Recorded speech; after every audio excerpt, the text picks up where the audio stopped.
traditionally the right side of your brain is more creative. And so that's why left-handed people are perhaps seen as more creative individuals, because you're using the creative side of your brain. And so maybe it's a perfect storm of being dyslexic and then having that audio ability, but then also having a creative outset because of my being left-handed, I think kind of lends itself nicely to each other. My 6th year English teacher would beg to differ with you, because also being left-handed, no one teaches you how to write correctly. So when you're using a pencil, you just kind of write across your words. So again, it's all about learning.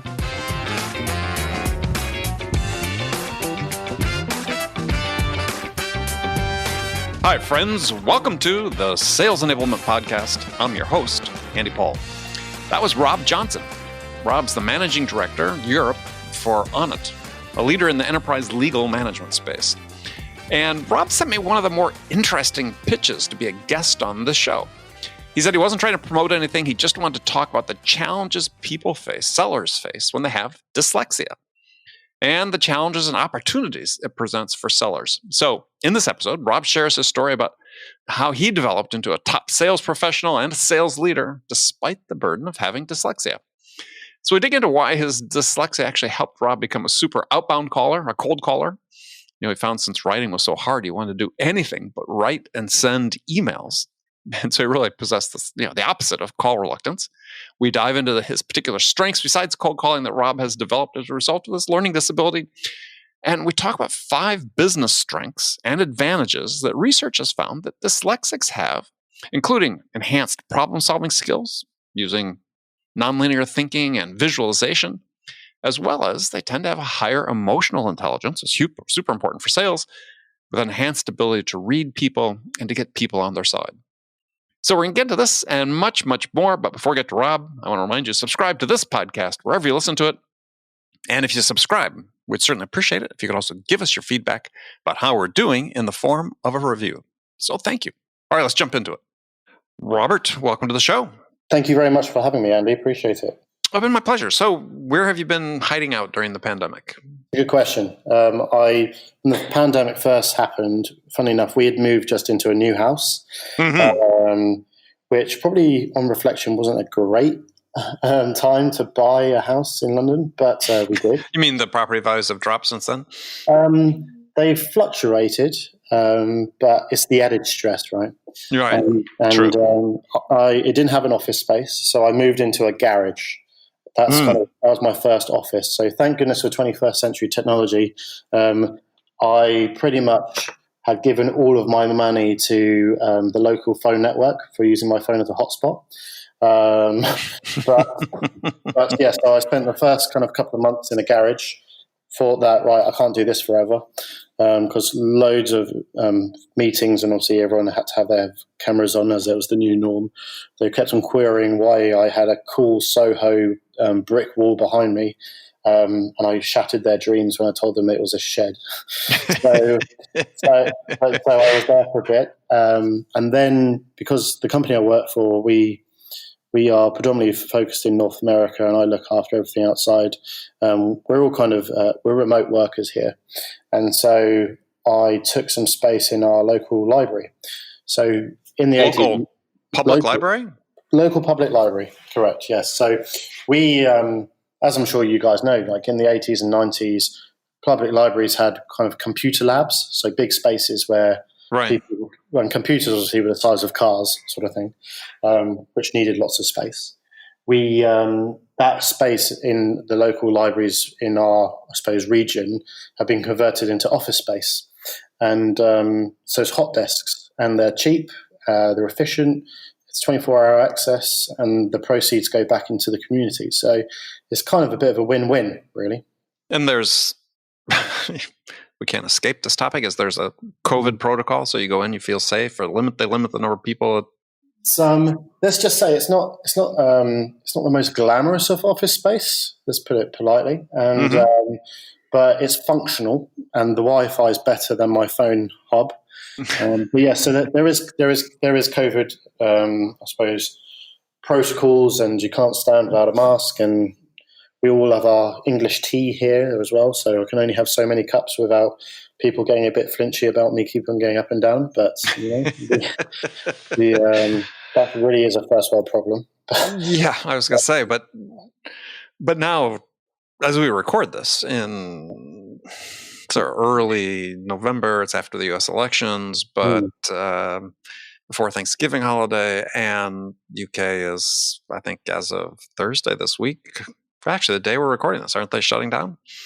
So we went into lockdown 2.0, as we've coined it,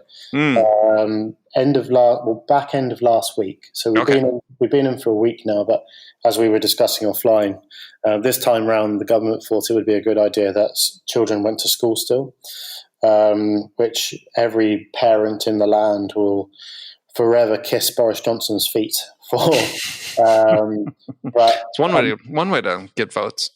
Whatever way kissing babies feet. Yeah. But yeah, like I said, it's things. I think people have become trained to it as well. So I'm sure it's the same in the US when we first had a big lockdown. Everyone was unsure of protocol, of what to do. No one went out. Everywhere was like a bit of a ghost town. People are just, I think, are a bit more trained to what they can and can't do now. And so there's still people on the streets. We've got better at things like click and collect. So local stores can still service the local, the local markets, and you can never shut a McDonald's down for love nor money, right? You drive through, yeah. Drive through, so they're all open. It's just retail that's taken a real hammering, kind of shopping centres and things like that, so malls. But I mean, we all find a new way to work, don't we? As humans, we are flexible and we have the ability to adapt and change. And I think that's never been seen greater as we do at the moment, especially for my generation. Yeah, no, it's I've mentioned this before, eternally grateful that my kids are grown and out of the house and didn't have to do homeschooling with this, and didn't have two parents both trying to work and young kids at home helping them, either preschoolers as you have or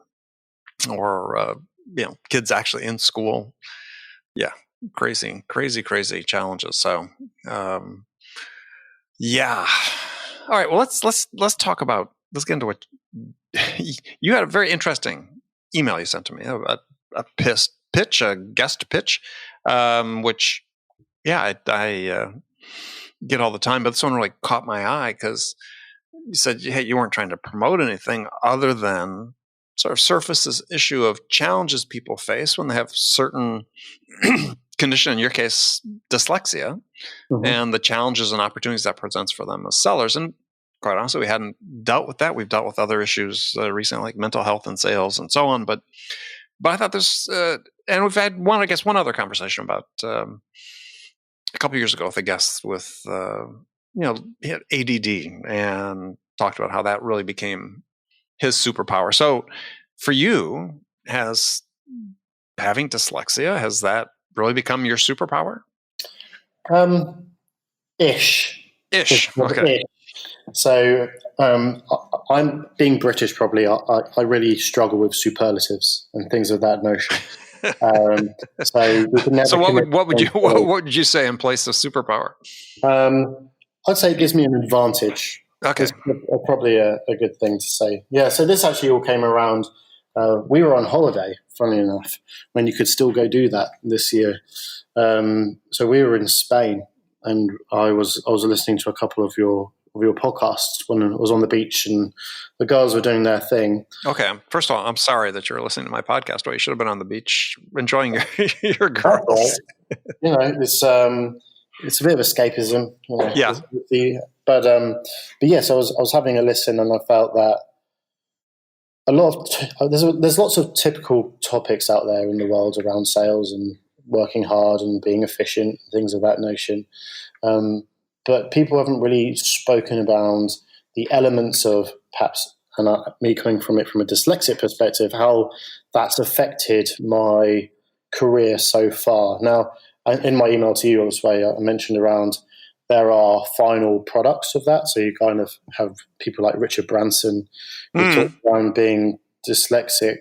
But personally, I don't think it's good to have a figure of that notion in this world, but I'm probably not going to own an island anytime soon, right? So as a person to look up to and work towards, sometimes you have those ethereal figures that doesn't really do anything, almost like an Elon Musk sort of notion, right? I'm not going to start a space program anytime soon.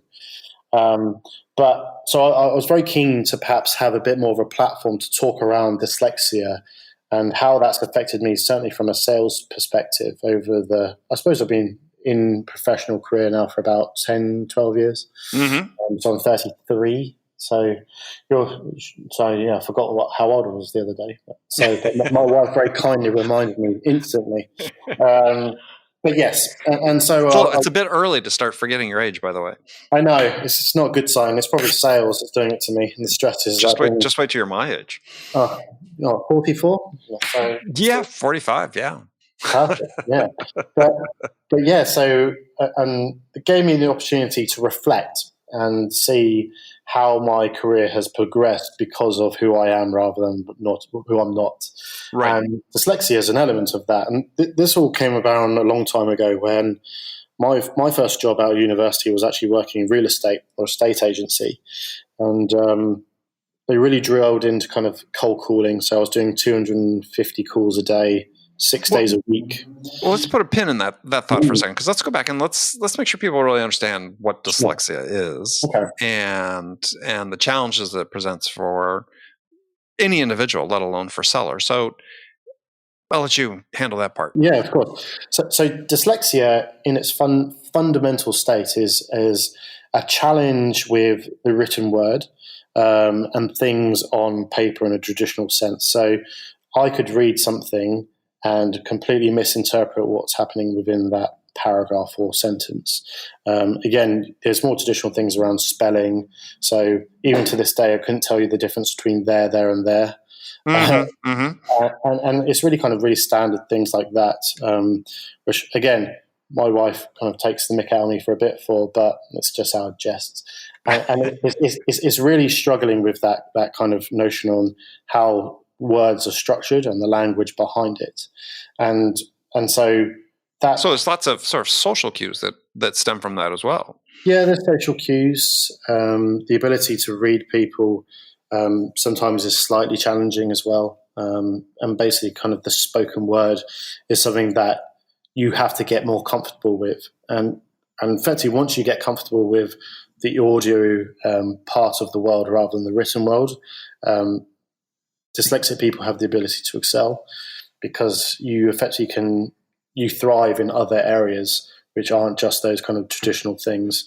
And it's always been a bit of a blind spot, I believe, in education here, certainly in the UK, around how to manage people with dyslexia. The traditional model is just to give people 2 hours or an hour more. Extra time in an exam. But the reality is, there's a whole new process people have to do to, I suppose, educate and revise and do things in that notion. So there's kind of research into having coloured paper, different font types. So, for example, my Kindle has a dyslexic font. Okay, so there's even kind of those subtleties which help with the reading of words and things of that. So, what does the font do? So it's just a bit of a different shape. And so it just kind of helps the words in my brain look and feel more easier to read and absorb. So it's really weird. So kind of Times New Roman, it doesn't do anything for me, right? And but the same as Comic Sans, so that doesn't do anything for me either. But this font on my Kindle, and it's called dyslexic font, effectively just, shapes the words in a way that just makes them easier to kind of absorb as an individual. So it's weird, but it seems to do the trick. And so do you notice the difference, though, using that and think back to like, oh, God, when I was in the university, I could really have used this because I'm doing all this intensive reading. Yeah, so it was actually university that picked up on my dyslexia. So you're how old when you were first diagnosed? So I was, 18. So it was not something, and again, I kind of questioned my early education. Yeah, I was going to say, what happened during those early years? You were Yeah, struggling. I think people just thought I was a bit of a dunce. But but yeah, so, and my wife picked it up. So we were just dating at the time. And she was like, you should go and get tested for dyslexia because, firstly, you can get a fund or a grant from the university because you are dyslexic. So I got a free laptop and a printer, which was more of a driver than actually dyslexic at the time, right? So because I had a horrendous laptop, so that was helpful. But she was just like my wife Elise said, go and have a chat with them, and they put you through this course of different things you have to do, kind of putting shapes together and understanding different letters, and you know those psychological tests, no, isometric tests. That's it, where they replace a word in a paragraph, and you have to kind of say what word should be put back in to make the sentence make sense and things of that nature. And so I went through that, and they said, "Yep, you're dyslexic. Here's some stuff." But that was kind of it, right? You're in a separate room for when you're doing your written exams. And again, I think people even to this day don't really know what to do with us as a breed, because even when I was doing my dissertations and things like that, they just give you additional word count. Right. So there's nothing really helping me there except I can just use more words rather than having a word limit. Whereas in reality, dyslexics do pretty well when you limit our word count, because then we have a tendency to waffle. So waffle's quite an English word, but right. No, we have it too. Yeah. So, or rabbit on, that's what we say here. So if we can keep things concise, then you're onto a winner. And that's kind of bled out into my professional career as well. Well, so as you were graduating from university and you had this diagnosis and you're looking at your choice of careers, was getting into sales something deliberate, or like most of us, just something that we sort of fell into? Yeah, so actually sales came around in my second year of university. So I did a 4-year course at Bournemouth, and in the second year you can do a placement. So that was one of the attractions to it. So you could do a year in industry. Mm-hmm, mm-hmm. And I went to work for Hasbro, the toy manufacturer. Yeah. It was about the time when the first Transformers film came out. Yeah. And obviously everyone was crazy for it, and you had all the Optimus Prime helmets and all that good stuff. But I actually went in doing marketing because, again, no one tells you about sales, particularly as a vocation, before you kind of fall into it. And then during that year, I went to this thing that was called the Christmas in July, which effectively means it's a PR event that happens in about July and August. And it's effectively displaying all the Christmas toys. So the PR come and they see all the Christmas toys for that year. And I saw a couple of the sales guys doing their thing, effectively. Not from where I was at, but a couple of competitors like Mattel were doing their thing. I went to set up the stall for Hasbro, and rather awkwardly, the sales guy I was meant to be with, so I was kind of that spotty, long-haired kid who was just supporting a sales guy, didn't turn up for some reason. And so it was kind of on me to push Hasbro's toys for that Christmas at 18. And you kind of have that sink or swim moment, right? Yeah, I was going to say, you're definitely thrown into the deep end of the swimming pool or the sales pool at that day. Yeah, especially when you don't know what you're doing. Mm-hmm.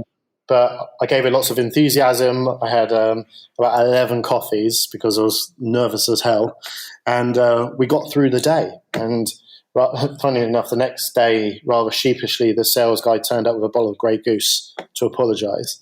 But I was hooked from that point. That sales was something that I wanted to do. And I had my first taste of it and was keen to go and find more of that. Because the communication was spoken, and what you're doing was spoken as opposed to being dependent on exchanging emails and other things like a marketing job.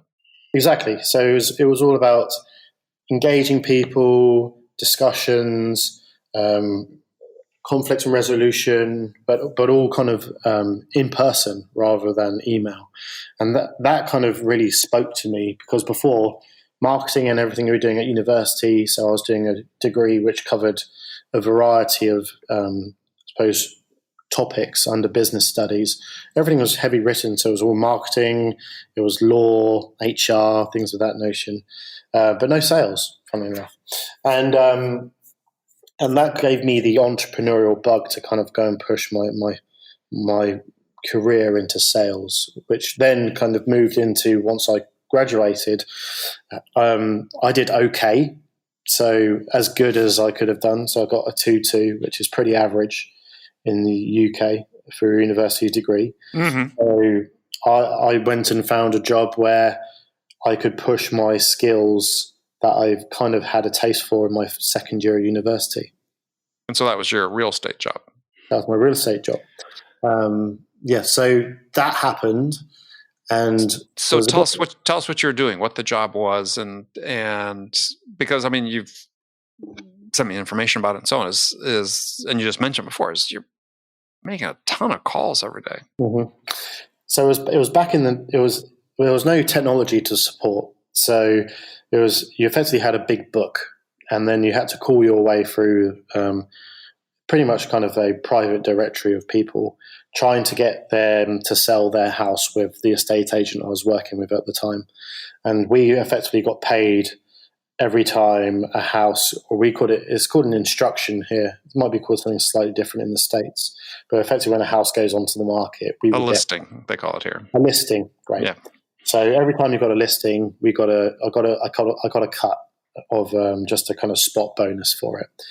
And so, like I said, I was making 250 calls a day, 6 days a week. Without a dialer. That's the thing. Without a dialer, right? You were dialing the numbers in. Yeah, without a dialer. Man, after kind of 6 months of doing that, I was a mean machine with a handset. You could dial numbers without even looking, and knowing the shortcut through voicemails and all that kind of good stuff. And but yeah, so that was kind of how I cut my teeth in this world, because again, it was all about speaking to people. There was no email. We were actually discouraged to use email, and that's because pretty much we were a workforce of 20-year-olds who couldn't be trusted with Outlook, even if you gave it to us.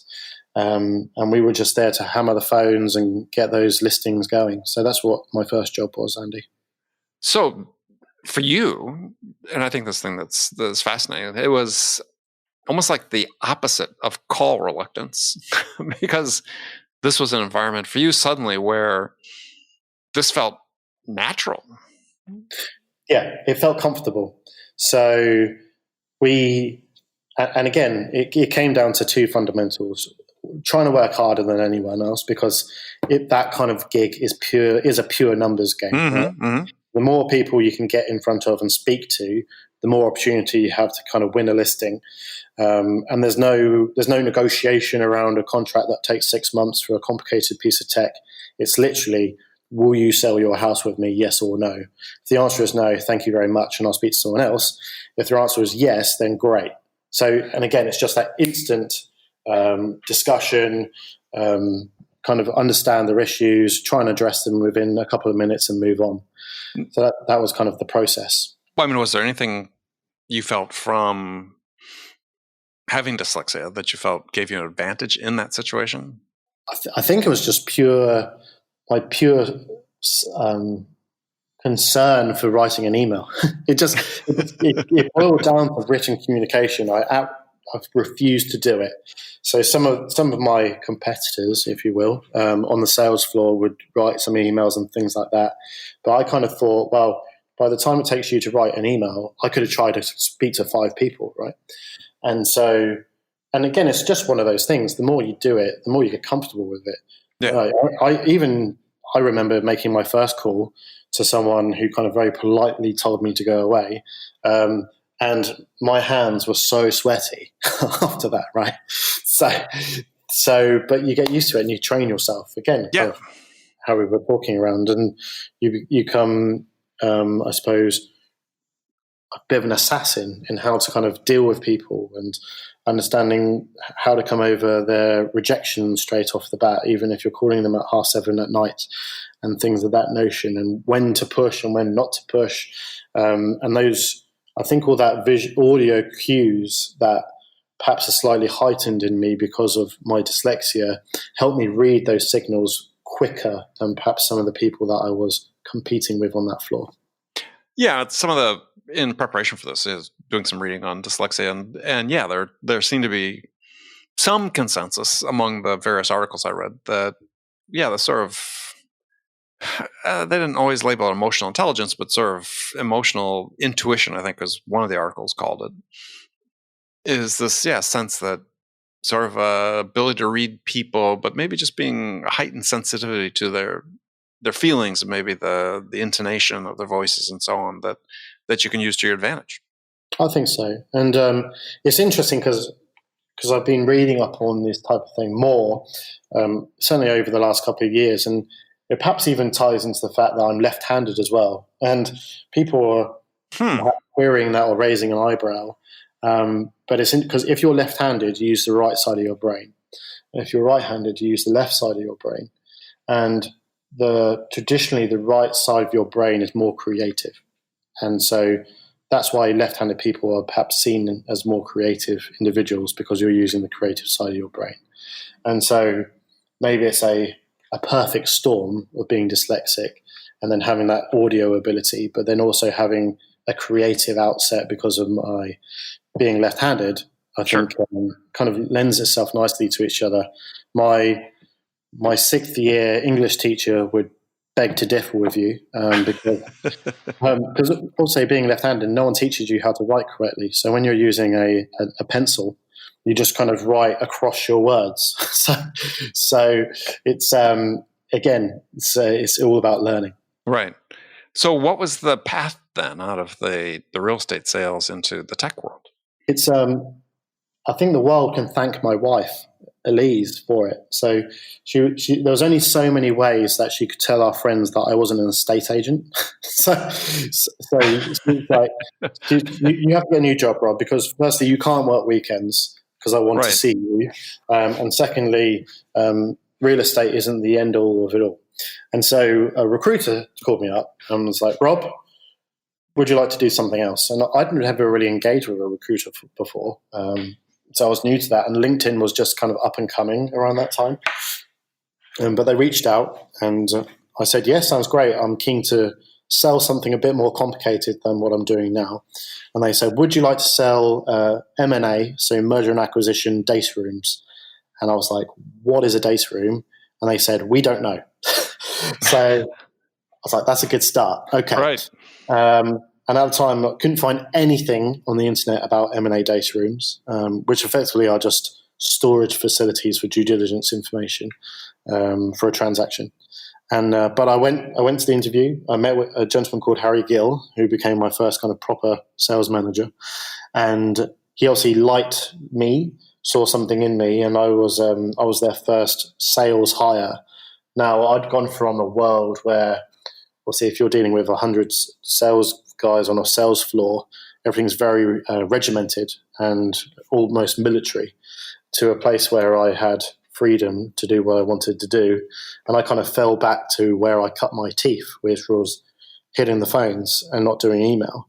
And they like that because traditionally, well, as humans and especially sales guys, we fall down or fall back to what we're comfortable with, which is not making that cold call. So that was my first job out of into tech.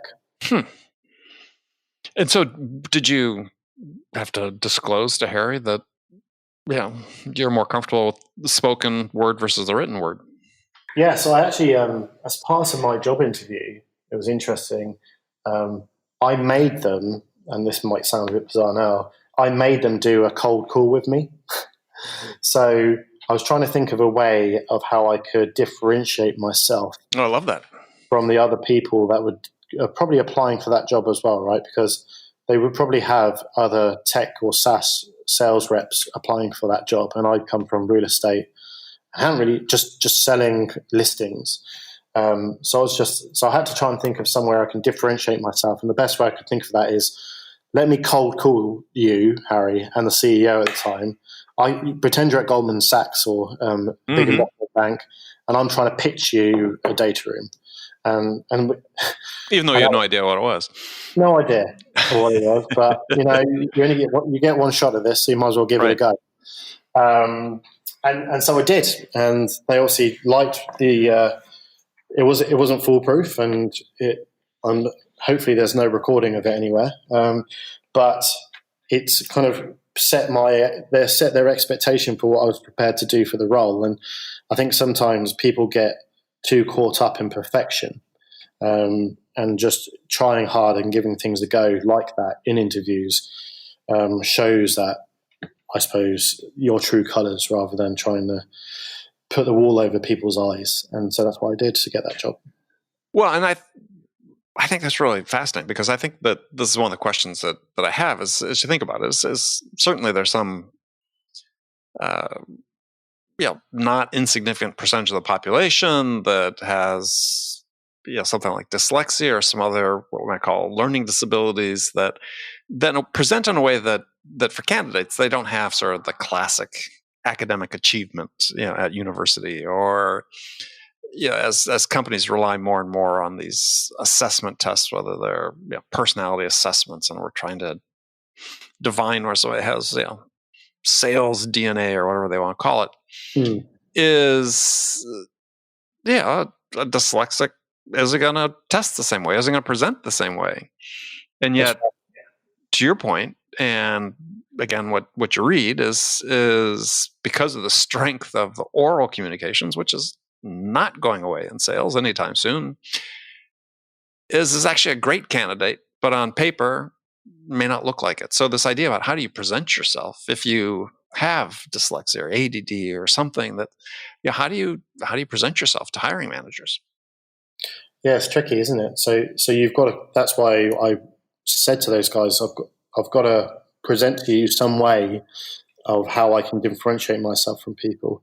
That kind of mindset of how I can perhaps, I suppose, have some sort of impression on an interview came from, funny enough, at Hasbro, I went for a psychometric test with those guys. So again, coming back to what we mentioned before about kind of that, what does this paragraph mean? And then if we add words and things like that, they gave me the job, but the hiring manager called me up and said, "Rob, you got the worst ever score on this test." So he hired you in spite of yourself, is what he was saying. They hired me in spite of myself. Now, maybe because I was the only person going for the job. But they said, that's something you need to look at, because obviously in the professional world, when you get out of this kind of bubble of your placement year, people are going to do that. And so that kind of always has stuck with me. And I've actually been to job interviews since, and I've refused to do a psychometric test. Because ultimately it's only going to reflect negatively on me. And so I'd rather just not do it. And if they say that's part of the process, then just accept the fact that I'm not going to get that role. So, and you tell them why? Yeah, you tell them why. And they care or don't care? I think a bit of both.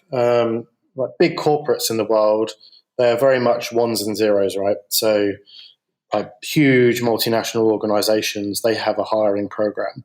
And to be honest, they don't care about if I'm Rob or not Rob. They just have to hit certain metrics in order to hire. Mm-hmm. And I don't think that's going away anytime soon. And that's why I think there's always going to be really intelligent people working for startups and growth organizations, which large corporates would always like to get involved with, but they're just going to always struggle in those entry tests. So my wife's the most intelligent person I've met, kind of standard husband and wife response. Mm-hmm. But before you go on, she is the one that, by your own admission, that got you to pay attention to your dyslexia, right? Absolutely. And motivated you to get out of real estate. So kudos. What's your wife's name? Elise. Mm-hmm. So kudos to Elise for helping you get where you are. Kudos to Elise, indeed, and she will more than happily take the plaudits, as she does. Good for her. Good for her, indeed. But so we both went for an entry exam at IBM, as the example. Mm-hmm. I didn't get close, right? Whereas she got the role, she got the job there. And but that environment would never be right for me, right? Because again, it's too metric driven and too heavy in that world. But we see that coming into the startup world as well. I mean, there's this thing that I rebel against and think is such a bad idea is this idea of, in the tech world, is that everybody's basically got to be the same, right? That we've created in this company, large or small, we've created this model. We can now use our technology to compare how people do in various tasks versus other people, and we've got this idealized version of what this top salesperson looks like.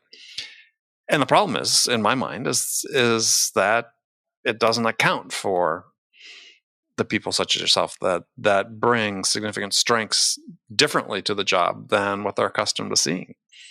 Yeah. And too many people get overlooked. And maybe I'm sensitive. I don't have it, but one of my first sales training class, I'm kind of introverted, and they thought I was too analytical to be good in sales. They wanted to get rid of me. I was like, well, I'm just thinking. Tell me what's wrong with that. But there doesn't seem to be room for difference, and I think this is a problem. As a manager, you're trying to hire the people who can best help you succeed. I think that's true, but I am also perhaps a bit of a cynic. So I think organisations probably are okay with just kind of a certain level of employee. So it comes down to kind of having 1s, 2s, 3s, 4s, and 5s, isn't it? You can't have a whole organisation of 1s because it would just be a nightmare. But again, you can't have an organisation full of 5s because you won't get those outliers who are going to go and hit 5 million in a year, sort of thing. But again, you need a blend of all of them, right? So you need the guys who are just going to do their 9 to 5, not query anything, just kind of happy with that because they're your steady eddies, and are just going to do the job you ask them to do without any too much stress. And then you need a couple of 1s because again they'll need heavily managing, but again they're going to kind of turn the dials with regards to the progression and growth of the business. So I think that is going to be a continuous challenge for people who have perhaps, again, dyslexia is seen as a disability, and I think that's just a classification, but have these type of things. And again, it's the same way I approached you, right? Is I tried to think of something different to perhaps discuss this message. Which worked. Yeah, I think that, and the thing that's fascinating about it is so I was reading this article, talked about sort of the 5 key business attributes of dyslexics, and they created this acronym called DOMES, D-O-M-E-S, D standing for, as dyslexics have to learn to delegate tasks oftentimes, which to me really reads as collaboration. So more naturally collaborative. O is for oral communication, obviously quite good at expressing themselves orally. And there the last 3 I thought were fascinating, especially if you're working in any sort of complex B2B sale. Is the M stands for mental visioning, is that dyslexics have more nonlinear thinking and visualization skills. Somebody compared to like a musician who can see the notes when they're playing, which if you're dealing in a complex sales world, that's fantastic. You want that, right? Because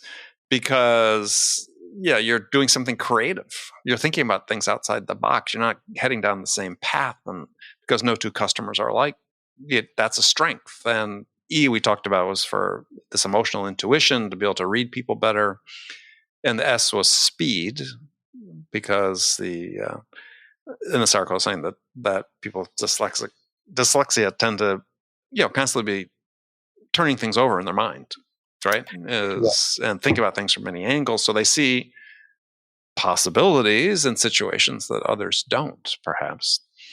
And if you're looking for 1s, especially if you're doing a complex enterprise sale, for instance, man, if you were to make a list of attributes you wanted, several of those would fit right on the list. Yeah, I think there's lots of education that dyslexics should do as well, which I don't think we do as well, or don't do particularly well. But that kind of analogy really works to what I've tried to set up here, is effectively just hire the skill sets that I am rubbish at, right? Mm-hmm. So So Claire Banham, she leads my sales engineering effort here, and she's everything that I'm not. So I'm good at quickly building that relationship, getting an idea on where we need to go pretty quickly, but horrendous at the detail, right? And maybe that's because other elements of my dyslexic or just who I am, but because I don't write stuff down because I won't be able to understand or read it afterwards anyway. That I bring in those people who are more, I suppose, analytically driven to kind of supplement those areas which I suck at. Right? And again, again, we're all different as humans, but I think it's important for all us to go through that kind of almost self-actualization of understanding what we're good at and what we're not good at. And I've tried to always think of that as I've gone through my career so far. And again, it comes down to how I reached out to you guys because I was keen for this as an interesting subject matter, to how I went through that job interview by suggesting doing something that would set me apart even if I bombed at it. Just the willingness to do it. Just the willingness and openness to do it. And that funny enough, happened again when I went for my second job. So I went from M&A data rooms. And then another recruiter called me and said, "Hey, are you looking for another role?" And I was like, "Not particularly, but I'm always keen to perhaps try and sell something more complicated or more expensive, kind of get a better return from my effort." And so then I went into e-discovery, which is, if you're not aware of e-discovery, it's kind of it's if I sue you, it's the information that's becomes available in court. So on a legal basis, because we didn't talk about it yet. It'll be in the introduction that people hear to this, but you work for a company called Onit. You've sort of been in the legal tech field for a while. Yeah, so I've been in legal tech for 10 years now. So this was kind of my entry into legal tech was through M&A as a gateway, and then into e-discovery. But funny enough, so I was supposed to be a recruiter, and it was me versus a veteran of the industry for this job. And so interestingly, I flipped the methodology to try and get that job again differently. So I actually wrote my boss, who became my boss, I wrote him a letter. Okay. You didn't call him. You wrote him a letter. I didn't call him because I had an interview. We went through that process, but I thought to try and differentiate myself again, we're selling something a bit more complicated. So it's the calling is part of it. So you couldn't just sell it on the spot. Are you okay? Something going on? Oh no, we're just real life. Sirens going by. Things happening. Cool. So I wrote him a handwritten letter. I didn't check any of the spelling. My handwriting was horrendous, and I posted it. And the reason why I did that was I knew the other guy wouldn't. Right. Yeah. So again, going against that traditional dyslexic norm, so to speak, of writing something. I had to try and find a way to get in front of that hiring or the manager. And I thought the best way to do it would be to write a handwritten letter. And that's what swayed it. Yeah, I love that. Think about that. People listening, this is, you did it by highlighting your weakness. Yeah. So, very counterintuitive. I love that. You've got to, because again, the hiring market has always been competitive. It's even more competitive now. So what's the worst thing I always am a big believer in you've got to think about what's the worst thing that's going to happen. And ultimately in that scenario is you're just not going to get the job. Right. And so you've got to try something different. And the reality with anything that I've done is I've always tried to think of something that would differentiate rather than going through the normal process. Because any job, even today, that I've applied for, and it's the traditional model of you apply on LinkedIn, a call, and then nothing happens. That happens to people all the time, and you don't have any impact on that process. And if you don't have any impact, you're not putting across your personality. And ultimately, in sales, that's kind of what you sell on, right? Is your personality and your ability to build a relationship. Very interesting. No, I love that story because, I mean, one of the things that, and this is sort of parallel to this, but in today's world, obviously, one of the big challenges is how do you grab people's attention? And, now we have this whole sort of gifting space that exists where people are creating, digital gifts or gift packages or something they said, physical gift packages to send to people to land on their desk and capture their attention in a way that an email or LinkedIn outreach wouldn't. But yeah, it takes some nerve to say, I'm not going to edit this handwritten note. I have dyslexia. My writing sucks. I can't help it, and the spelling's going to be horrible, but it will stand out. It will stand out. And to be fair, the ability to write has got easier. So I am a huge advocate of Grammarly now.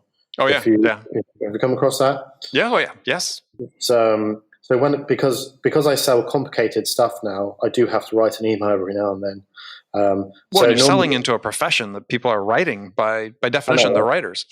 I know. I didn't choose a great one to go into being dyslexic.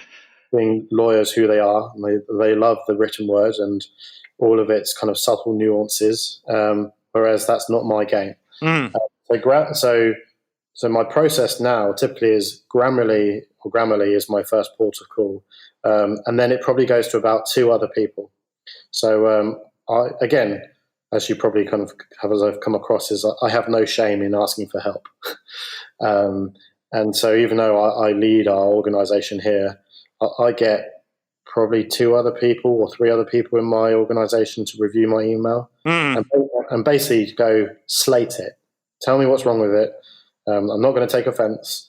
Even if it's schoolboy errors, again, about using the wrong there or something like that. Right. Just it needs to be right rather than my feelings being saved. And yeah, so that's the model we work. And again, it proves a lot better than you coming across fairly poorly in an email. Yeah.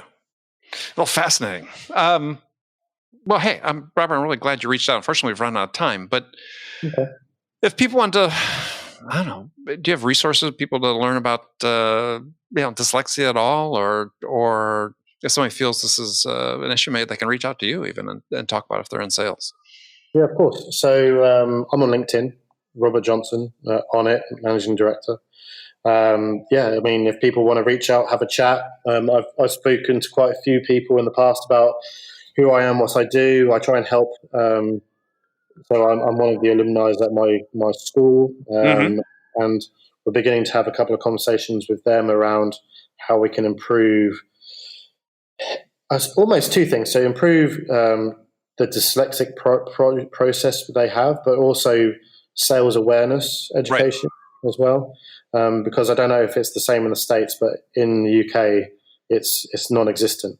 And again, a few of us have made an okay career out of sales, right, Andy? That sounds like you're doing quite well. And I this is the type of thing I said that animates me is that, as I said before, is it's not a path to success to try to have a team of people all like each other, and act the same way, but to find those who can have unique strengths and can play to that in the environment that we're operating in. And this is certainly an example of that. So, no, I love it. Well, good. Well, Robert, thank you very much. Pleasure. Thank you so much for your time. This has been great. Okay, friends, that was it for this episode. First of all, I want to thank you for taking the time to listen. As always, we're so grateful for your support of this show. And I want to thank my guest, Rob Johnson, for sharing his story with us today. If you enjoyed this episode, please subscribe to this podcast, Sales Enablement with Andy Paul, on iTunes, Spotify, or wherever you listen to podcasts. You can also leave us a rating or a review. Let us know how we're doing. We'd certainly appreciate that. And you can do that all on your phone in less than a minute as soon as this podcast is over. So thanks for your help. And thank you so much for investing your time with me today. Until next time, I'm your host, Andy Paul. Good selling, everyone.